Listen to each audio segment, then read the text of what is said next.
Hi everybody, welcome to my channel. Today I want to talk about a couple things. If you like the content, please like, subscribe, and turn on the post notification bell so you'll be notified when I post future content. I want to get into what's at risk if China invades Taiwan. Could it trigger World War III? What is the US role in this whole equation? Does US play a role? Or is Taiwan on their own? Now, what's at stake here is first off is the freedom of Taiwan citizens. Now, that will give them free access to the global market because China sees Taiwan as a part of China mainland.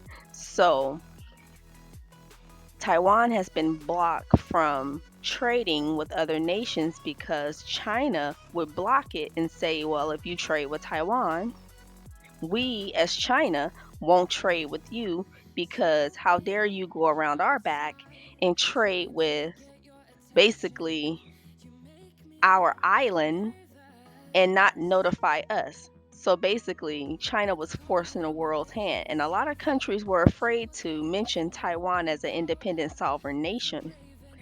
So Taiwan has been fighting for their independence and break away from China, known globally.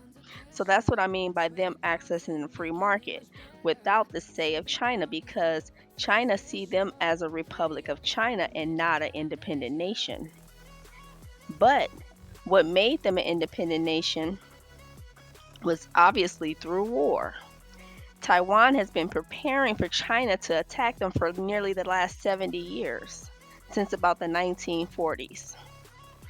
Now, with the assistance of the US, Taiwan has a bit of protection from all the Western nations, not just the US. It's a lot of other nations that will not trade with Taiwan out of fear of China, but it's a lot of nations like the US that are now acknowledging Taiwan as an independent nation. They have their own president. It's a woman, she runs the country. She was voted in by citizens, by Taiwanese. It's a whole island. It's not connected to the mainland at all. You have the Taiwan Strait, a whole body of water that separates them. But Taiwan so happens to be one, since they're an independent nation from China, Taiwan has their own industry. Now, that would be the special industry of semiconductor chips. It's a whole industry. Taiwan provides smart microchips around the world. I'm talking about you have some of the biggest companies in the world like Intel and Apple who have outsourced their manufacturing of chips to Taiwan because Taiwan has a secret sauce when it comes to advanced semiconductor chips. Taiwan holds a secret. No other country on this planet does. Not the way Taiwan makes chips.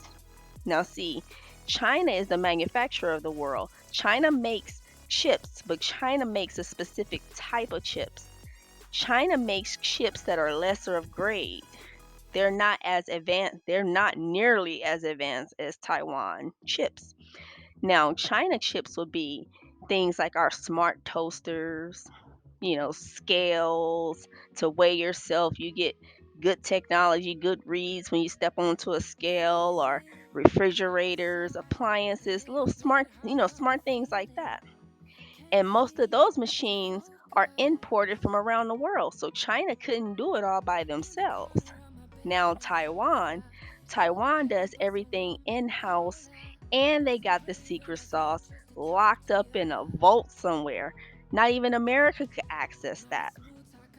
Taiwan makes the advanced chips, as I said. Now we're talking the smart chips that go into making top-notch military equipment, smart military equipment, your jets and your boats and your ships and your air flight carriers and your electrical vehicles, EVs. Remember, yeah, remember there was a whole chip shortage.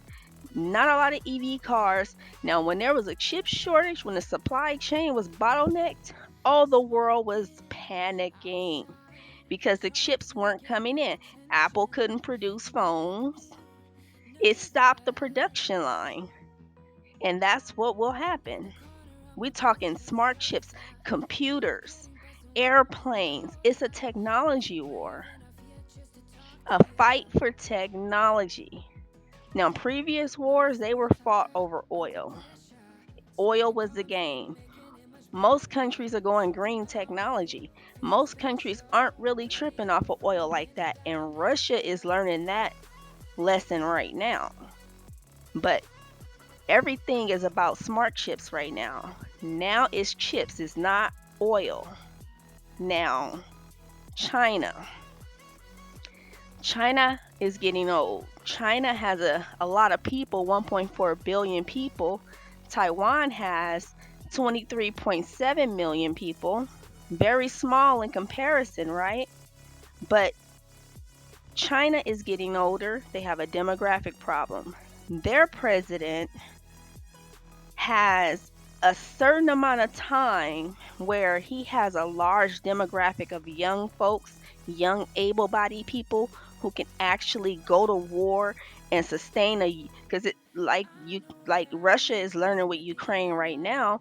They thought they were just going to run up on Ukraine and in a couple of weeks the war is over. No, no, no, no, no, no. They are predicting that war is going to last years now. Putin not going to back down, and neither is Ukraine. So China sees it the same way. But China has literally to the end of this decade to get their house in order. It's like a now or never scenario for them.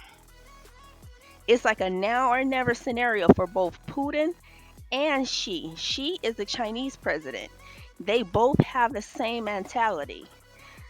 Ukraine used to be a part of Russia. We want that back.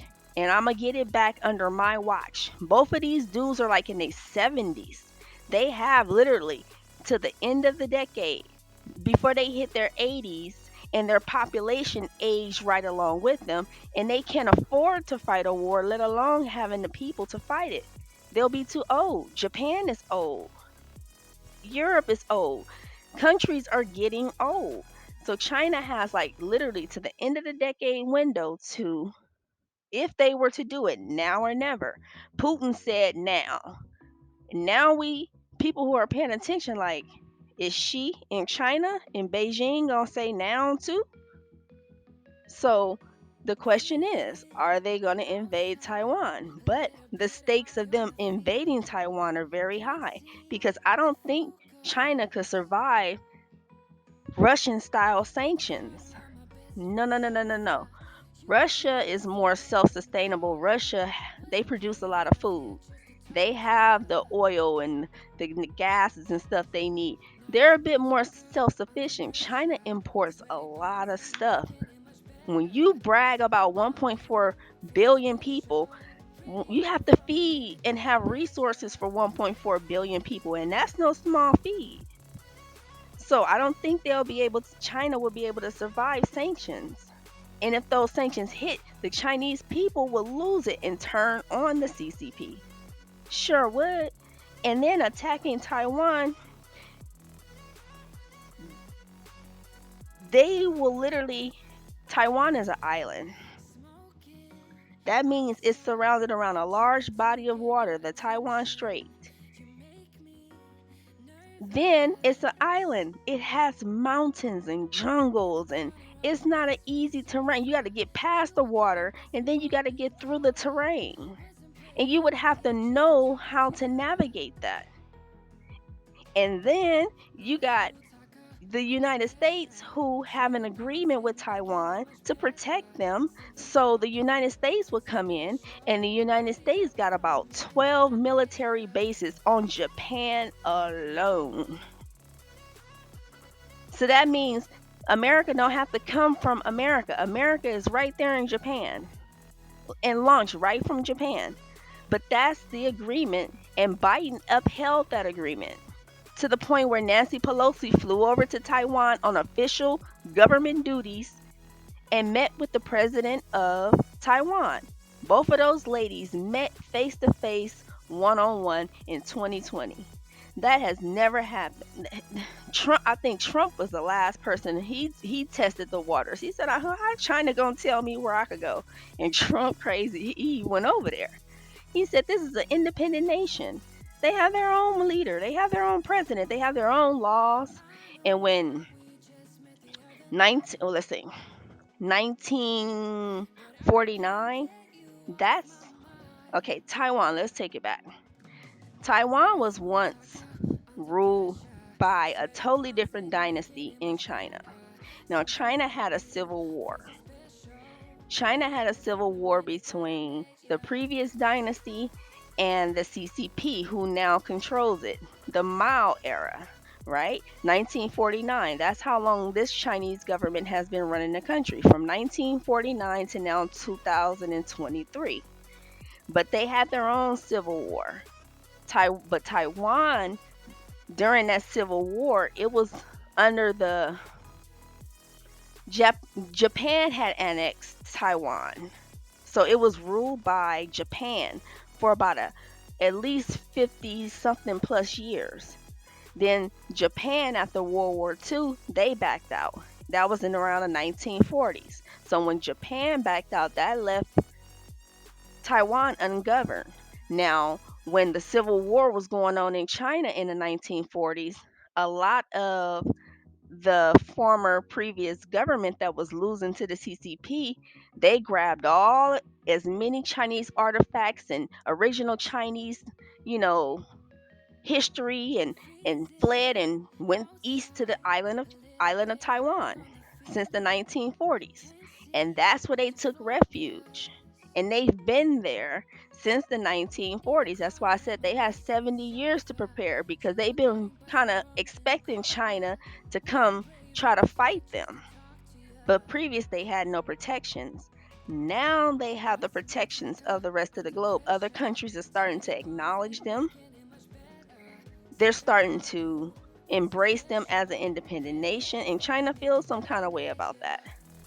They feel like Taiwan is just a rebel nation that broke apart and being like a teenage kid who don't want to listen to you no more. No, they're a whole independent government by themselves with their own GDP, their own manufacturing industries. And no, that was not influenced by you. They did that all on themselves. And whoever has Taiwan on their side, Taiwan, see, is pretty unique in that area because China trade routes, they have to go through the Malacca Strait all the way around India to get all of their trade in. Now you got to the east Japan, Taiwan, and all the rest of them islands down there that block China from getting full access to the Pacific trade.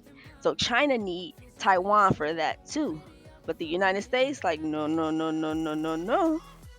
So they'll be have this little war going on between the United States and China for a long time, and they ironically are the two biggest trading partners. So they have to somewhat get along, and America provides the protection for China to get their trade through the Malacca Strait. Otherwise, their ships would be getting robbed and all kinds of things.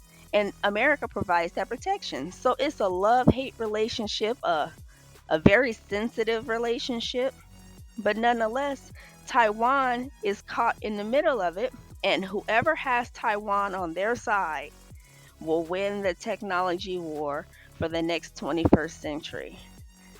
I mean, for the rest of the 21st century, all the new technologies, all of the innovation, all of the everything, Taiwan will be the key factor for all of that. All through chip manufacturing. That's the importance of it. So that's what makes Taiwan very special. Hopefully, they keep their sovereignty. I'm rooting for them, and I'll keep watching. Thank you for watching. Bye.